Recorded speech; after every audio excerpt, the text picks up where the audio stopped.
लेकिन ये उनकी राजनीति है।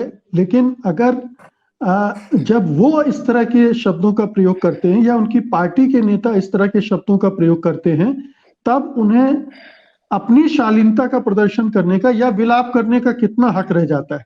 राजनीतिक इस्तेमाल आप कर रहे हैं इन बयानों का, ये सबको समझ में आ रहा है। मुझे लगता है कि अब इतनी बार ये एपिसोड रिपीट हो चुका है कि ये पहले से कयास लगा लिया जाता है कि कांग्रेस पार्टी के कोई नेता कुछ बोलेगा, उसको नरेंद्र मोदी ट्विस्ट करेंगे और उस पर विक्टिम कार्ड खेलेंगे।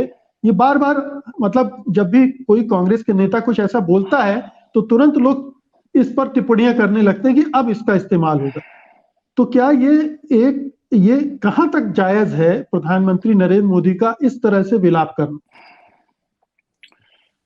देखिए, हिमांशु ने कहा कि वो उनका तरीका है और ट्विस्ट करना है, क्योंकि अभी आपने औकात की बात कही थी। जहां तक मेरी समझ है, उन्होंने चुनाव में औकात वाली बात नहीं कही थी। मिस्त्री ने कहा था कि जो नरेंद्र मोदी स्टेडियम है, उसका नाम फिर से सरदार पटेल स्टेडियम कर दिया जाएगा और इससे उनको पटेल के सामने अपनी औकात का पता चल जाएगा। तो ये सही बात है, पटेल के सामने नरेंद्र मोदी की औकात नहीं है, इसको ट्विस्ट कर दिया। और जब एक पिछली चर्चा हुई थी सत्य हिंदी पर, तो बीजेपी प्रवक्ता थे वहां गुजरात के, जब उनसे पूछा गया कि क्या आप मानते हैं कि नरेंद्र मोदी की औकात पटेल से बड़ी हो गई है, तो उन्होंने कहा नहीं, ऐसा नहीं है। तो फिर ये औकात का मामला क्यों उठा रहे हैं? उन्होंने कहा ये उनकी चतुराई है।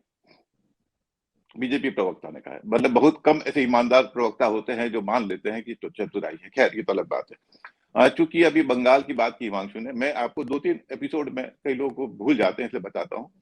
वहां के अध्यक्ष थे दिलीप घोष, जो बहुत ही बदनाम है इस तरह की बात कहने के लिए। तो बंगाल में सीएए का काफी प्रतिवाद होता है। उन्होंने ये कहा कि, एक बयान दिया कि जो बीजेपी शासित राज्य हैं, यहाँ तो सीएए का प्रोटेस्ट करने वाले को कुछ होता नहीं, वहां पर उनको कुत्तों की तरह गोली मार दी जाती है।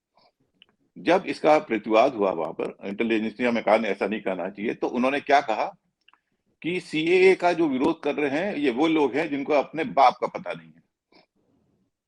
माने एक तरह से इतनी भद्दी गाली कोई नहीं दे सकता। इन्हीं दिलीप घोष ने, जब ममता बनर्जी को चोट लगी थी पैर में और उनका बैंडेज जो लगा था और वो दिखा रही थी, सही बात है, वो दिखा रही थी, उसका बहुत यूज किया।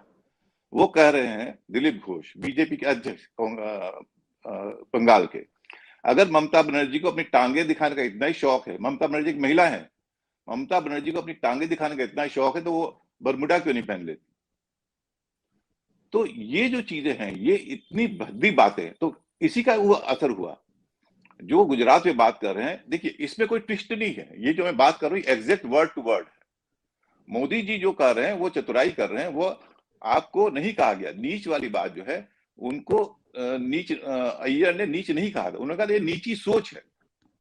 नीची सोच किसी भी हो सकती है, नीची सोच ऊंची सोच के बारे में उनको नीच नहीं कहा गया। वो जो ट्विस्ट करना हुआ, जिसको कहते हैं कि झूठ बोलना, बरगलाना, छल करना, तो वो कर रहे हैं। तो इसीलिए बीजेपी जो है, अच्छा हाँ, एक और बात मुझे याद आ गई, गडकरी के बारे में हमारी बड़ी अच्छी राय है। इन्हीं गडकरी ने 2011 में कहा था कि लालू और मुलायम तो सोनिया की गोद में खेलने वाले कुत्ते हैं। तो उस समय इनको नहीं लगता कि हम गाली दे रहे हैं। बाकी जो अभी छुटभैये नए आए हैं वो तो अब देते ही रहते, हम सुनते ही हैं। तो इसीलिए निश्चित रूप से ममता बनर्जी भी बहुत सभ्य भाषा का प्रयोग नहीं करती, लेकिन वो इस तरह गाली गलौज नहीं करती। उन्होंने गड्ढा नड्डा पड्डा कह दिया, जो एक ऐसी चीज है, लेकिन मैंने पर्सनल अटैक नहीं है, ये पर्सनल अटैक करते हैं। मनमोहन सिंह को क्या क्या नहीं कहा गया।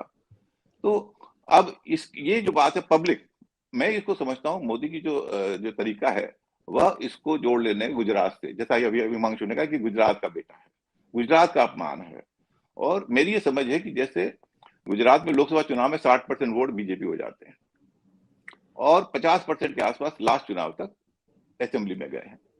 10% लोग ऐसे हैं जो विधानसभा चुनाव में बीजेपी वोट नहीं करते, लेकिन लोकसभा चुनाव में करते हैं, यानी उनका सॉफ्ट कॉर्नर है।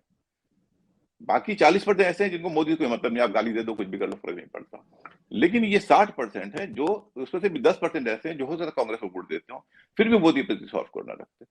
तो जब ये इस तरह की बात कहते हैं गुजरात का अपमान है, तो उनका मकसद ये रहता है कि ये जो 10% जो विधानसभा में मुझे वोट नहीं देते, लोकसभा में देते हैं, वो विधानसभा में भी मुझे देते, क्योंकि उनका जो वोटर है वो तो देगा ही। बीजेपी का जो वोटर, मोदी का वोटर है, उसके सामने रोने की जरूरत नहीं है मोदी जी को।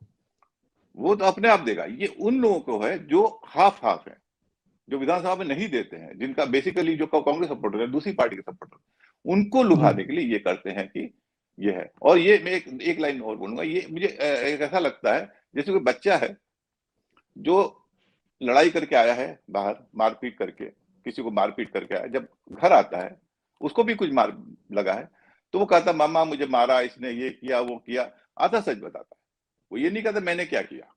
तो वही चीज है, मोदी जी भी अपने दर्शकों को ये नहीं बताते अपने समर्थकों को कि हमने क्या किया है, उनको वही बताते हैं कि भाई उन्होंने हमसे क्या किया। तो ये रोते हुए शरारती बच्चे जो बाहर मारपीट करता है, उसका ये तरीका है।